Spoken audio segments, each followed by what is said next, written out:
Aujourd'hui, 22 août 2025, le ventilateur est bien présent, vous l'entendez peut-être. On est bien en été, même si les températures sont plus basses. Nous allons faire quelque chose de différent. D'où le point d'interrogation. Oui, surprise, évidemment. Oui, évidemment. D'habitude, nous regardons une racine ou un mot racine qui va donner naissance à un mot, je sais pas, X ici, bon, un mot Y, et puis un mot W, je n'en sais rien, etc., etc. Donc on a un petit arbre comme ça qui se fabrique devant nous. Et bien là, je viens de découvrir une étymologie, enfin, l'histoire d'un mot, on va dire ça comme ça, que je ne connaissais pas du tout, il y a 10 minutes, et j'avais envie de partager ça avec vous. Ça va être peut-être plus court, mais allons-y. Aux Halles de Paris, jadis, on pouvait entendre chandail, chandail, chandail.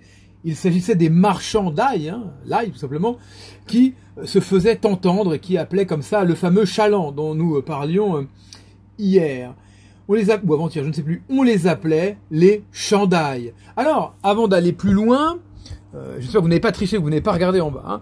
Avant d'aller plus loin, chandail, qui signifie marchandail, c'est ce qu'on appelle une affairèse. On va profiter quand même pour regarder quelques mots, puisque on n'est pas maintenant, nous ne sommes pas dans les chemins de l'arbre, enfin sur les différentes branches des mots. Donc regardons cela.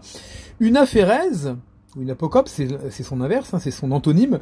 Une affairèse, c'est la chute d'un phonème, ou d'ailleurs de plusieurs phonèmes, en début du mot, comme marchand, saute, eh bien écoute, nous avons champ. Donc ça donne chandail, pour un marchandail.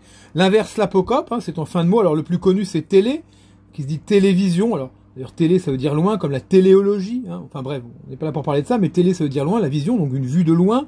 Donc télé, alors que on devrait dire télévision, stylo, pour stylographe, bon, etc., etc. Et regardez maintenant, je pense que vous avez compris, on les appelait les chandails.